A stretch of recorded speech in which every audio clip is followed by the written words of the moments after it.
നമസ്കാരം. Doctor S Jaishankar Indian വിദേശകാര്യമന്ത്രിയാണ്.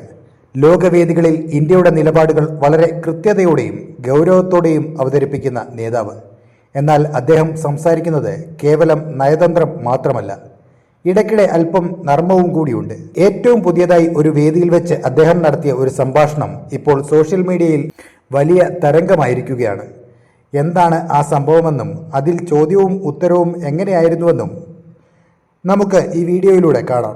The economic times സംഘടിപ്പിച്ച world leaders ഫോറത്തിൽ വെച്ചായിരുന്നു ഈ രസകരമായ സംഭവം. Does the Mecca Act worry you in any way as a clear and present? It's a defense pact at the end of the day, and we've had a military conflict with our neighbor just recently. Mecca കരാർ എന്തെങ്കിലും രീതിയിൽ നമ്മെ ആശങ്കപ്പെടുത്തുന്നുണ്ടോ? കാരണം അതൊരു പ്രതിരോധ കരാറാണ്. നമുക്കറിയാം, നമ്മുടെ അയൽരാജ്യവുമായി നമുക്ക് സമീപകാലത്തായി ഒരു സൈനിക സംഘർഷം പോലും ഉണ്ടായിട്ടുണ്ട്. വളരെ ഗൗരവമേറിയ ഒരു അന്താരാഷ്ട്ര വിഷയമായിരുന്നു അവതാരകൻ ഉന്നയിച്ചത്. Well, look, you think about it. You refer to it as a defense pact. There are live military situations which each of the signatory faces. What has the Mecca Pact done in response to that?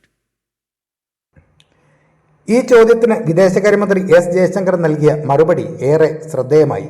അദ്ദേഹം പറഞ്ഞത് ഇങ്ങനെയാണ്: ശരി, നോക്കൂ, നിങ്ങൾ അതിനെക്കുറിച്ച് ചിന്തിക്കുകയാണല്ലോ. നിങ്ങൾ അതിനെ ഒരു പ്രതിരോധ കരാർ എന്ന് വിശേഷിപ്പിച്ചു. ഈ കരാറിൽ ഒപ്പുവെച്ച ഓരോ രാജ്യവും അഭിമുഖീകരിക്കുന്ന ചില യഥാർത്ഥ സൈനിക സാഹചര്യങ്ങളുണ്ട്. അതിന് മറുപടിയായി ഈ മെക്ക കരാർ എന്ത് നടപടിയാണ് സ്വീകരിച്ചിട്ടുള്ളത്?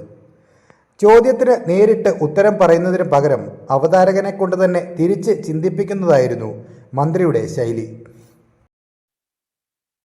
Not everybody has come to everybody's aid necessarily. Is that where you're driving? No, I think you just answered your question. തുടർന്ന് സംഭാഷണം കൂടുതൽ രസകരമായി മാറി. അവതാരകൻ ചെറിയൊരു മടിയോടെ പറഞ്ഞത് ഇങ്ങനെയാണ്: എല്ലാവരുടെയും സഹായത്തിന് എല്ലാവരും എത്താറില്ലല്ലോ. ഇതിന് എസ് ജയശങ്കർ നൽകിയ മറുപടിയാണ് സദസ്സിൽ പൊട്ടിച്ചിരി ഉണ്ടാക്കിയത്.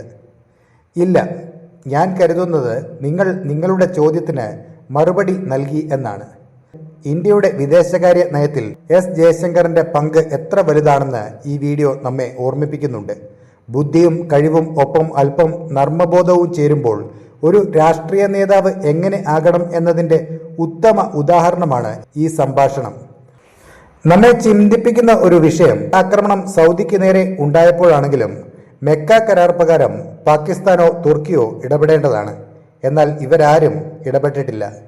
ഇതൊക്കെയാണ് എസ് ജയശങ്കർ നമ്മെ ചിന്തിപ്പിക്കുന്നത്. നിങ്ങൾക്കും ഈ വിഷയത്തിലുള്ള നിങ്ങളുടെ അഭിപ്രായം കമന്റിൽ രേഖപ്പെടുത്താം. അപ്പോൾ മറ്റൊരു വാർത്തയുമായി വീണ്ടും കാണാം. നന്ദി. No, I'm thinking nothing. I think you just you reflected for a moment and decided to give the hall an answer. So let's leave it at that. That's clever of you.